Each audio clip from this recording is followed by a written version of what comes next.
जसं की सुधाकर भाऊ नेहमीच सर्वांच्या मदतीला अगदी देवदूतासारखे धावून जात असतात, तसंच आजचा हा एक प्रसंग या ठिकाणी आपणा सर्वांसोबत मी एक शेअर करू इच्छितो।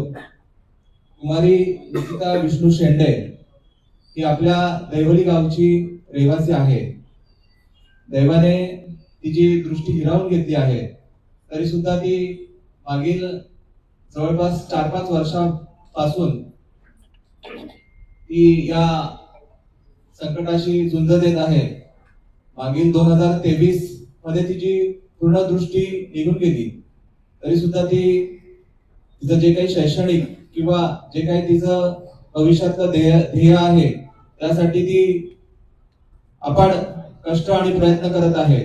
तर तिच्या ह्या प्रयत्नांना कुठेतरी एक चांगली दिशा मिळावी या हेतूने तिने सुधाकर भाऊंकडे या ठिकाणी मदतीचे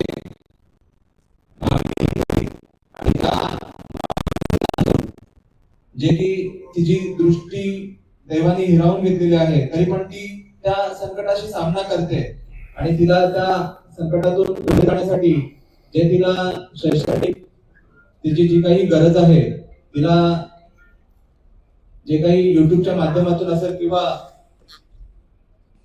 संगणकाच्या माध्यमातून किंवा टॅबलेटच्या माध्यमातून तिला जे अभ्यासासाठी जे काही साधन सामुग्री आवश्यक आहे त्यासाठी सुधाभाऊंच्या वतीने तिला या ठिकाणी टॅबलेट आपण देणार आहोत। त्याबद्दल सर्वांनी या ठिकाणी मी खरोखर सुधाभाऊंचं मी कौतुक करेन की आपण प्रत्येक वेळेस या पूर्ण मतदारसंघामध्ये प्रत्येकाच्या गरजा किंवा ज्या काही अडचणी आहेत या समजावून घेऊन आपल्या परीने त्या पूर्ण करण्यासाठी किंवा त्या संकटातून त्या व्यक्तीला बाहेर काढण्यासाठी आपण नेहमीच प्रयत्न करत असतात।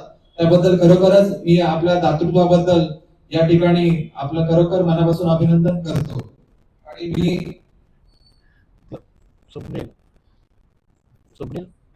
निकिता विष्णू शेंडे या एमपीएससीच्या परीक्षेची तयारी करत आहेत आणि तिला ह्या एमपीएससीची परीक्षा पास करता यावी यासाठी तिला राष्ट्रवादी काँग्रेस पक्षाच्या वतीने मी शुभेच्छा देतो।